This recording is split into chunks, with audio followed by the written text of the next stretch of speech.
Stanislav Bihári, pochádzam z Trnavy, mám 16 rokov, študujem na strednej škole za kuchára.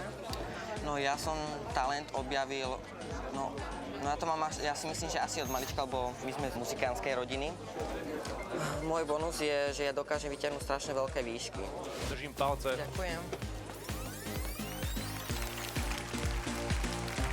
Ahoj. Ahojte, Ahoj, ako sa voláš? Stanislav Bihári. A co budeš zpívat? Mariku Gombitovú, Vyznanie.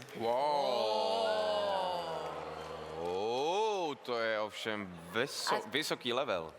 To je veľmi ťažká pesnička. To som aj ja mala s tým, čo robiť. Čak to je Mon Everest. A prečo si vybral túto skladbu? Lebo mi sedela nahlas. Viem, mám si plnú čiapku snou. Viem, tuším, čo sa stalo s ňou.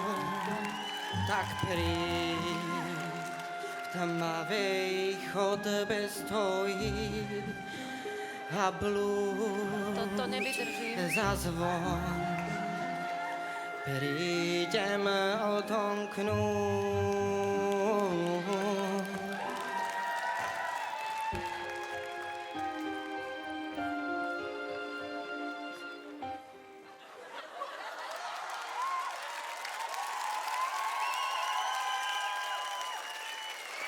Tak nemôžeš.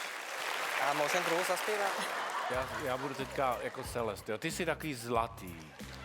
Taký Mojko. Ale ten zpěv byl bez.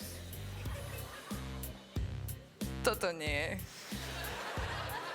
Stanko, jak som teraz bola pri tebe, ty si strašne pekný chlapec. Počul ťa niekto doma? Spieval si to už niekomu? Komu? Povedz mi. Mamine a kamarátom. A im sa to páčilo? A co je to za lidi? Ne, Nie. Ne.